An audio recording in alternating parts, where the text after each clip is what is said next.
Friends, welcome to round about gets YouTube channel. எல்லாரும் எப்படி இருக்கீங்க? நல்லா இருக்கீங்களா? ஒவ்வொரு வாரம் ஒவ்வொரு வீக்கெண்ட் வீடியோ இந்த சேனல்ல பார்த்துட்டு வரோம். இன்னைக்கு நம்ம பார்க்க போற வீக்கெண்ட் வீடியோ ஒரு ட்ரெக்கிங்.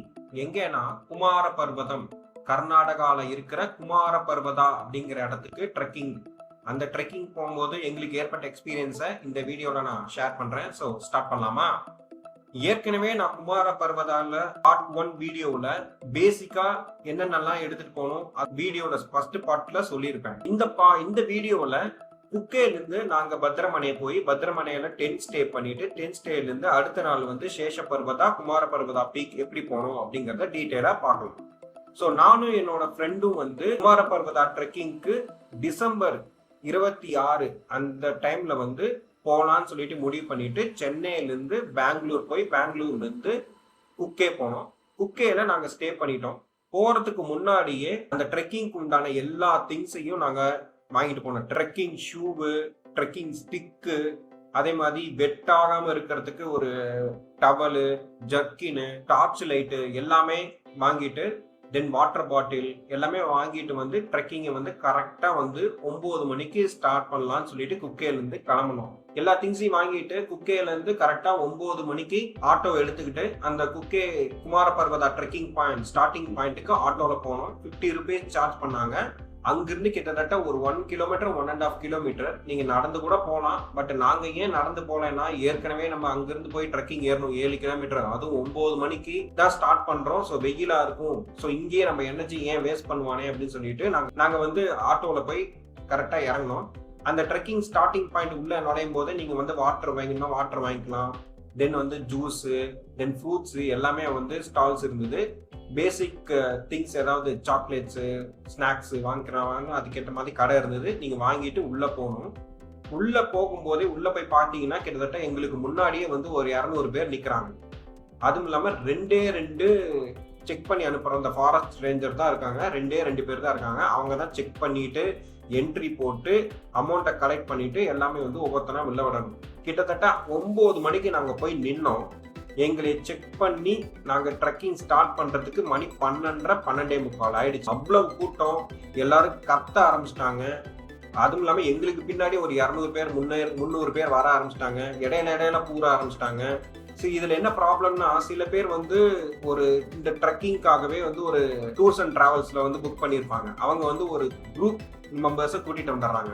அவங்க குரூப் மெம்பர்ஸ் அந்த ஃபாரஸ்ட் ரேஞ்சருக்கு வந்து ஃப்ரெண்டு போல் இருக்கு. அவங்க மூலியமா சைட் பை சைடு வந்து அவங்கள உள்ள விட்டுறாங்க.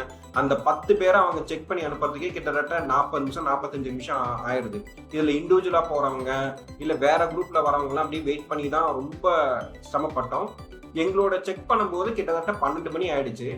ஸோ நீங்க அந்த ஃபாரஸ்ட் ரேஞ்சர்ல என்னென்னலாம் கொண்டு போகணும், என்னென்னலாம் கொண்டு போக கூடாதுன்னு அங்க வந்து டூஸ் அண்ட் டோன்ட்ஸ் எல்லாம் போட்டிருப்பாங்க. அதெல்லாம் மறக்காம ஃபாலோ பண்ணிட்டு போங்க. அதே மாதிரி அந்த ஃபாரஸ்ட் ரேஞ்சர் வந்து உங்களுக்கு அந்த கவுண்டிங் எண்ணுவாரு. நீங்க வந்து ஒரு பேஸ்டோ, பிரஷோ, இல்ல பிஸ்கட் பாக்கெட்டோ, இல்லாட்டி வந்து ஏதாவது வந்து ஹெட்போனோ எது போட்டு எடுத்துட்டு போனாலும் அதை கவுண்ட் பண்ணுவாரு.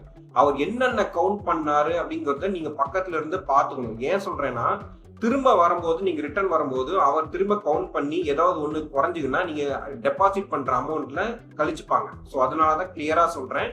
என்னென்ன நீங்க கொண்டு போறீங்களோ, என்னென்ன அவர் கவுண்ட் பண்றாரோ அதை பக்கத்துல இருந்து இதெல்லாம் கவுண்ட் பண்ணியிருக்காரு, என்னோட கவுண்டிங் நம்பர் 15னா 15 எடுத்துட்டு நீங்க அந்த போய் ஒரு கவுண்டர்ல போய் 15 அப்படின்னு சொல்லிடுறோம்னா அதுக்கேற்ற மாதிரி ஒரு அமௌண்ட் சொல்லுவாங்க. அந்த அமௌண்ட்டை நீங்க டெபாசிட் பண்ணணும். ரிட்டர்ன் நீங்க ட்ரெக்கிங்லாம் முடிச்சுட்டு வரீங்க இல்லையா, முடிச்சுட்டு வரும்போது அதே 15 ஐட்டம்ஸை நீங்க வந்து அவர்கிட்ட கவுண்ட் பண்ணி காட்டணும். நீங்க பாருங்க, என்கிட்ட 15 நீங்க சொல்லியிருந்தீங்க, நாங்க 15 இருந்தது அப்படின்னு திருப்பி கொண்டு வந்துட்டேன். எங்கேயுமே வந்து ஃபாரஸ்ட்ல எங்கேயுமே நான் போடல, எதுவும் பிளாஸ்டிக் வந்து தூக்கி எறியல, எதுவும் பாலித்தீன் எதுவும் தூக்கி எறியல அப்படின்னு சொல்லிட்டு அவர்கிட்ட வந்து அசூரன்ஸ் கொடுத்தாதான் நீங்க டெபாசிட் பண்ண அமௌண்ட்டை திருப்பி ரிட்டர்ன் கொடுப்பாங்க. இல்லைன்னா கொடுக்க மாட்டாங்க. அங்க வந்து வாக்குவாதம் தான் நடக்கும். ஸோ ஒரு 12 o'clock ஆரம்பிச்சு நாங்க வந்து ட்ரெக்கிங் ஸ்டார்ட் பண்ணோம். இதோட இது என்னன்னா, இந்த ரூட் வந்து கிளியரா தெரிஞ்சு வச்சுக்கோங்க, எவ்வளவு கிலோமீட்டர் ஆகுதுன்னு தெரிஞ்சு வச்சுக்கோங்க. கே சுப்பிரமணியா டெம்பிள் இருந்து Kumara Parvatha trekking starting point வந்து 1 kilometre. Kumara Parvatha trekking starting பாயிண்ட்ல இருந்து விமான பண்டே அப்படின்னு சொல்லிட்டு ஒரு இடம் இருக்கும். அது வந்து 3.5 கிலோமீட்டர். அங்கிருந்து விமான பண்டேலிருந்து நீங்க ஃபாரஸ்ட் செக் போஸ்ட், அதாவது பத்திரமனை, அந்த இடம் வந்து 3.5 கிலோமீட்டர். தென் ஃபாரஸ்ட் செக் போஸ்ட்ல இருந்து கல் மண்டபா அப்படின்னு சொல்லிட்டு ஒரு இடம் வரும். அது வந்து ஒரு 2 கிலோமீட்டர். கல் மண்டபம்லேருந்து சேஷ பர்வதா, சேஷ பர்வதாலேருந்து குமார பர்வதா, அது ரெண்டுமே வந்து 3 கிலோமீட்டர் 2 கிலோமீட்டர். புரியுதா? ஓவரால் வந்து நீங்க பத்ரமனையை போறது வந்து 7 கிலோமீட்டர். அங்கிருந்து ஒரு 7 கிலோமீட்டர். ரிட்டர்ன் ஃபுல்லா வந்து ஒரே நாள்ல வரதுன்னா வரலாம், இல்லாட்டி வந்து ஸ்டே பண்ணிட்டு பத்ரமலையை ஸ்டே பண்ணிட்டு வந்தாலும் வரலாம். ஓவரால் கிலோமீட்டர்ஸ் எவ்வளோன்னு சொல்லிட்டு தெரிஞ்சுட்டு போங்க. ஸோ 12 மணிக்கு ஸ்டார்ட் பண்ணும்போது ட்ரக்கிங் வந்து நாங்கள் என்ன நினச்சோம், ஃபாரஸ்ட்டுக்குள்ளே போவோம், ஓகே நார்மல் ஃப்ளாட் சர்ஃபேஸாக இருக்கும் அப்படின்னு சொல்லிட்டு ரொம்ப நினச்சி போனோம். பட் ஆனால் வந்து கிட்டத்தட்ட ஒரு 70 டிகிரி ஆங்கிள்லேயே, கடைசி வரைக்கும் 70 டிகிரி ஆங்கிள்லேயே ஏறுற மாதிரி போயிட்டே இருந்தது. எப்படா ஃப்ளாட் சர்ஃபேஸ் வரும் அப்படின்னு சொல்லிட்டு ஒரு வெறுத்து போகிற அளவுக்கு வந்துருச்சு. கிட்டத்தட்ட 12:30லேருந்து 5:30 வரைக்கும் நாங்கள் வந்து நடந்தோம். 5:30 மணி வரைக்குமே கிட்டத்தட்ட நம்ம ஏதோ டைம் ட்ராவல் பண்ணுற மாதிரியோ, ஒரு 70 டிகிரியில் அப்படியே மேலே ஏறிட்டு இருக்கிற மாதிரி நம்மளோட மைண்ட்ல ஓடிட்டே இருக்கும். நம்ம கையிலயும் ஸ்டிக் இருக்குமா, ட்ரெக்கிங் ஸ்டிக், அதை டொக்குன்னு அடிச்சுட்டு போகும்போதே நமக்கு ஏதோ டைம் டிராவல் பண்ற மாதிரி ஒரு சப்கான்சியஸ் மைண்ட்ல ஓடிட்டே இருக்கும். 5:30 5:45க்கு தான் நாங்க வந்து பத்ரமணியோட அந்த டாப் வியூக்கு போனோம். அப்பதான் வந்து ஒரு 600 மீட்டர்ஸ் தான் வந்து பிளாட் சர்ஃபேஸ் வந்தது. அந்த 600 மீட்டர் வந்ததுக்கு அப்புறம் தான் இப்பதான் பிளாட் சர்ஃபேஸ் வந்துச்சு அப்படின்னு சொல்லிட்டு ரொம்ப ஒரு ரிலாக்ஸ் இருந்தோம். அதே மாதிரி நிறைய பேர் வந்து இந்த யூடியூப் வீடியோல போட்டிருப்பாங்க, இதை வந்து ஒரே நாள்ல முடிச்சிடலாம், 1.5 நாள்ல வந்து ஈஸியா எல்லாமே டாப் வியூல போயிட்டு வந்துடலாம் அப்படின்னு சொல்லிட்டு உங்களை ஏமாத்துவாங்க. நாங்க அனுபவப்பட்டு சொல்றோம், ஒரு நாள்ல வாய்ப்பே கிடையாது. அது வந்து ரொம்ப ப்ரொஃபஷனல் ட்ரெக்கரா இருந்தானா வாய்ப்பு. எப்படின்னு சொல்றேன்னா, நீங்க வந்து இந்த மாதிரி டைம்ல வந்து காலையில 6 மணிக்கெல்லாம் நீங்க செக் போஸ்ட் என்ட்ரி பாயிண்ட்டுக்கு போயிடணும். அதாவது Kumara Parvatha starting trek point கீழே குக்கையிலேருந்து சொன்னேன் இல்லையா, அந்த இடத்துக்கு போனீங்கன்னா காலையில வந்து உங்களுக்கு சூரியன் வரத்துக்கு முன்னாடி நீங்க ட்ரெக் பண்ண ஸ்டார்ட் பண்ணிட்டீங்கன்னா உங்களுக்கு கூலா இருக்கும். உங்களுக்கு வந்து ஸ்வெட் ஆகாது, உங்க எனர்ஜி வந்து வேஸ்ட் ஆகாது. 8 மணி 8:30 மணிக்கெல்லாம் நீங்க மேல ஏறிடலாம். அவங்க அதே எனர்ஜியில ஓகே நம்ம இதே ஏறிடலாம் அப்படின்னு சொல்லிட்டு அங்கிருந்து பத்ரமனையிலிருந்து நீங்க குமார பர்வதா அதே நாள்ல ஏறினாலும் கிட்டத்தட்ட அங்கிருந்து ஒரு 3 மணி நேரம், ஒரு 1 o'clock போறீங்கன்னு வச்சுக்கோங்களேன். 1 o'clock 2 o'clock போறீங்கன்னா 2 o'clockலேருந்து நீங்க திருப்பி ரிட்டர்ன் எடுத்து ஸ்டார்டிங் பாயிண்ட் பத்ரமனை வந்து பத்ரமனையிலிருந்து திருப்பியும் வந்து நீங்க எங்க ஸ்டார்ட் பண்ணீங்களோ அது வரைக்கும் வரணும். ஆனா இவங்க நைட் எல்லாம் விடுறாங்க. அதுதான் வந்து ஒரு பேட் சைனா இருக்கு. ஆக்சுவலா வந்து நான் கேரளால போன டைம்ல எல்லாம் வந்து பாத்தீங்கன்னா ஈவினிங் 5 o'clock மேல வந்து யாரும் கீழே இறங்க விட மாட்டாங்க. ஆனா இவங்க ஈவினிங் 5 o'clock 5:30 மேல கூட இறங்க விடுறாங்க. அது ஏன் இந்த ஃபாரஸ்ட் டிபார்ட்மெண்ட் இப்படி பண்றாங்கன்னு எங்களுக்கு தெரியல. நிறைய பேர் வந்து 5 o'clockலாம் கீழே இறங்குறத பார்த்தோம். But it's a risky one. நான் என்ன சொல்றேன்னா, மினிமம் 2 days மேக்ஸிமம் 3 days ஆகும். அதாவது நீங்க காலையில 6 o'clock கரெக்டா ஸ்டார்ட் பண்ணிருங்க. நாங்க பண்ண மிஸ்டேக்கை பண்ணாதீங்க. நாங்க வந்து கொஞ்சம் சோம்பேறித்தனப்பட்டு 9 மணிக்கு போய் ஸ்டார்ட் பண்ணிட்டு போனதுக்கு அப்புறம் தான் எங்களுக்கு பெரிய பிரச்சனை. எல்லாரும் அதே 9 o'clock வந்து செக் பண்ணிட்டு போனதுனாலதான் எங்களால ஏறவே முடியல. உச்சி வெயில் ஏற ஆரம்பிச்சோம். ரொம்ப அப்படியே ஃபெட் அப் ஆயிட்டோம்.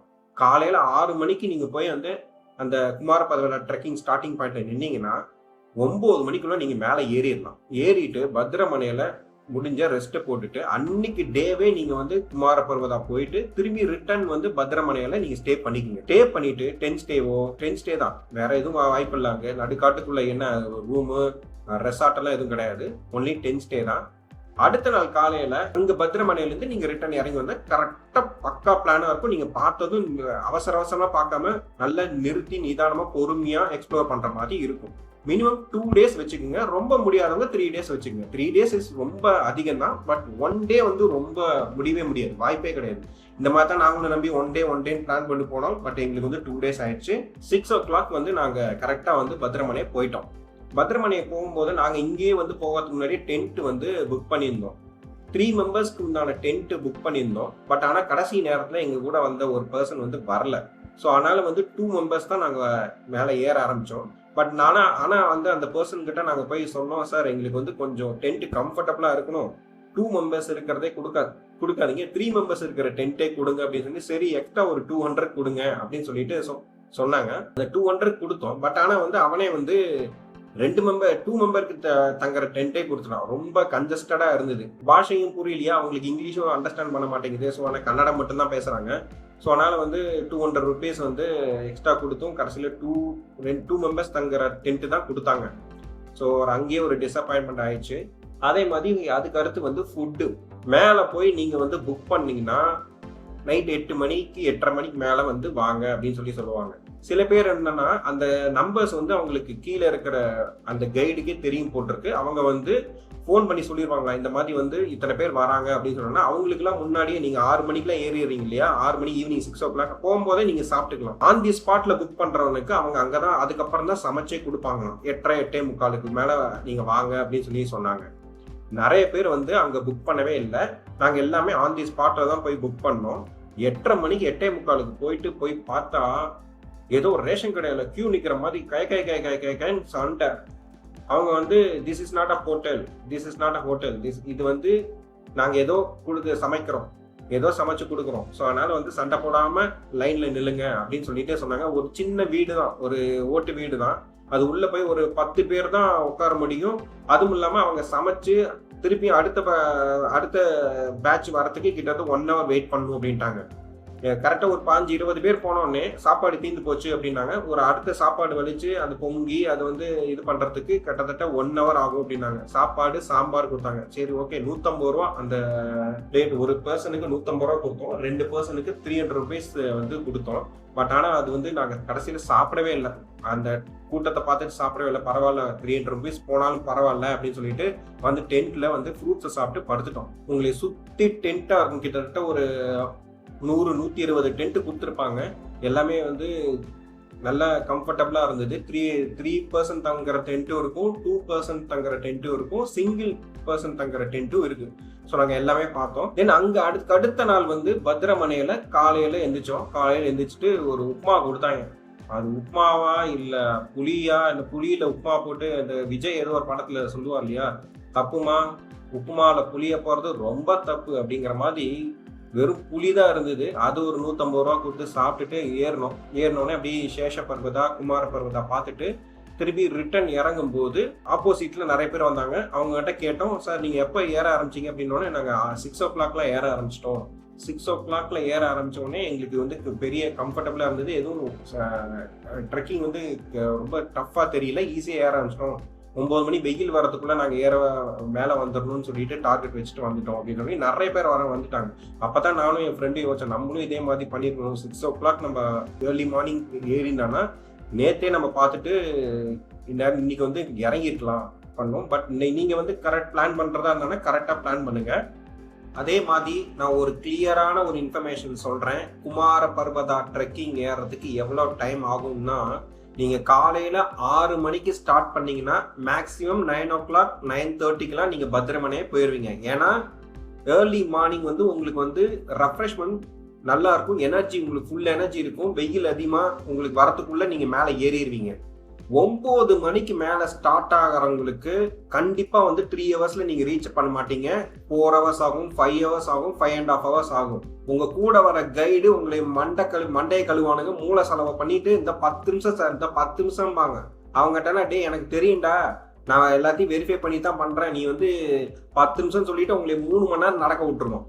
ஏன் சொல்றேன்னா, அடுத்த நாள் வந்து நான் காலையில மேலேருந்து கீழே இறங்கி வரும்போது இப்படிதான் வந்து ஒரு பையன், சின்ன பையன், பெங்களூர்ல ஐடி கம்பெனில ஒர்க் பண்றான், ஒரு டூரிஸ்ட் கைடோட வந்திருக்கான் போல் இருக்கு.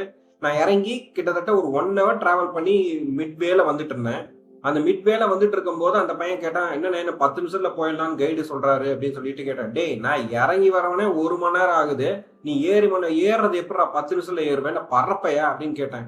யார் சொன்னாடா உனக்கு 10 நிமிஷம் அப்படின்னு? என் கைடு தான் சொல்றேன். ஓங்கி செவிலியன்னு விடுறான். அதனால உங்களை நிறைய மண்டையை கழுவிவாங்க, இந்த மாதிரி உங்களை பூஸ்ட் பண்ணி கூட்டிட்டு போவாங்க. ஸோ அதனால வந்து நீங்க ப்ரிப்பேர்டா ஒரு 4 hours இது கண்டிப்பா ஆகும்னு சொல்லிட்டு அந்த மைண்ட் ப்ரிப்பரேஷன்லயே போங்க. எவன் சொல்றதையும் 10 நிமிஷம் சொல்லிட்டு 2 கிலோமீட்டர்ங்கிறத நம்பாதீங்க. இது ஒரு முக்கியமான பாயிண்ட். இறங்கும் போது கரெக்டா வந்து கிட்டத்தட்ட ஒரு 4:30 5 o'clock வந்து அந்த ஸ்டார்டிங் பாயிண்ட்டுக்கு வந்துட்டு திருப்பி வந்து அந்த ஃபாரஸ்ட் ரேஞ்சர்கிட்ட எதெல்லாம் எங்களுக்கு கவுண்ட் பண்ணாரோ அதெல்லாம் கிளியரா கொண்டு வந்திருக்கேன் சார் அப்படின்னு சொல்லிட்டு அதே கவுண்டர் சொல்லி அந்த கவுண்டர் கிட்ட அமௌண்ட்டை வாங்கிட்டு அங்கிருந்து ஆட்டோ வச்சுக்கிட்டு குக்கே வந்தோம். ஸோ இது வந்து ஒரு டிஃப்ரெண்டான எக்ஸ்பீரியன்ஸாக இருந்தது. பட் ஒரே ஒரு டஃப்பான இது என்னன்னா, சாப்பாடு சரியில்லை, ஃபுட்டு ரொம்ப மோசம். பட் ஆனால் மேலே டென்ட் ஸ்டே நல்லா இருந்தது. டென்ட் வந்து நைட்டு நல்லா சில்லுன்னு இருந்தது. பட் ரொம்ப கூலிங்கும் இல்லை, ரொம்ப சூடும் இல்லை. நீங்க போற டைமை பொறுத்து இருக்கு. நீங்க ஜனவரி அந்த ஃபர்ஸ்ட் வீக் செகண்ட் வீக்லாம் போனீங்கன்னா அங்கே ஹாட் ஆயிரும். கரெக்டா அந்த டிசம்பர் எண்டு அந்த டைம்ல போனா தான் கொஞ்சம் சில்னஸ் இருக்கும். ஜனவரியிலலாம் அங்கே சூட ஆரம்பிச்சிருது. ஸோ மேலே போனால் ஒன்றுமே இருக்காது, வெறும் காஞ்சி கருவாடா வர மாதிரி தான் இருக்கும். ஆனால் இது வந்து ஒரு டிஃப்ரெண்ட்டான ஃபீலிங் தான். என்ன ஒரு இதுன்னா 70 டிகிரியே நீங்கள் வந்து ட்ரெக்கிங் ஏறிக்கிட்டே இருக்கணும். ஃப்ளாட் சர்ஃபேஸ் இல்லை, ஒரு நல்ல ஒரு இது இருந்தது. அதே மாதிரி சில பேர் பர்சன் கேட்டாங்க, சேஷ பர்வதாலேருந்து குமார பர்வதா நீங்கள் வந்து ஒரு ஹில் ஏறி இறங்கி திருப்பி ஏறணும். நீங்கள் வெள்ளியங்கிரிலாம் போயிருப்பீங்க இல்லையா, வெள்ளியங்கிரியில் 6th ஹில் ஏறி திருப்பி இறங்கி 7th ஹில் ஏறுவோம் இல்லையா, அது மாதிரி ஏற மாதிரி இருக்கும். சில பர்சன் சொன்னாங்க, ஏங்க எதுக்குங்க இறங்கி ஏறணும், இங்கிருந்து ஒரு கிளாஸ் பிரிட்ஜ் போட்டானா நம்ம நேரம் நடந்து அங்கேயே போயிடலாம்ல அப்படின்னு சொல்லிட்டு நல்லா காமெடி பண்ணிட்டே வந்தாங்க. ஸோ அதெல்லாம் வந்து நல்ல டைம் பாஸாக இருந்தது. ஸோ நீங்களும் வந்து குமார பர்வதா போயிட்டு வாங்க. இது வந்து வருஷத்துல வந்து 1 டைம் தான் அலோவ் பண்றாங்க. அதுவும் வந்து அந்த அக்டோபர் மாசத்துலேருந்து ஜனவரி பிப்ரவரி எண்டு வரைக்கும் தான் மேக்ஸிமம். அதுக்கு மேல அலோவ் பண்றது இல்ல. நீங்க ஆல்ரெடி குமார பர்வதா போயிருந்தீங்கன்னா கமெண்ட் செக்ஷன்ல ஷேர் பண்ணுங்க. நெக்ஸ்ட் வீக்ல வேற ஒரு வீக்கெண்ட் வீடியோல உங்களை வந்து நான் சந்திக்கிறேன். Until good bye.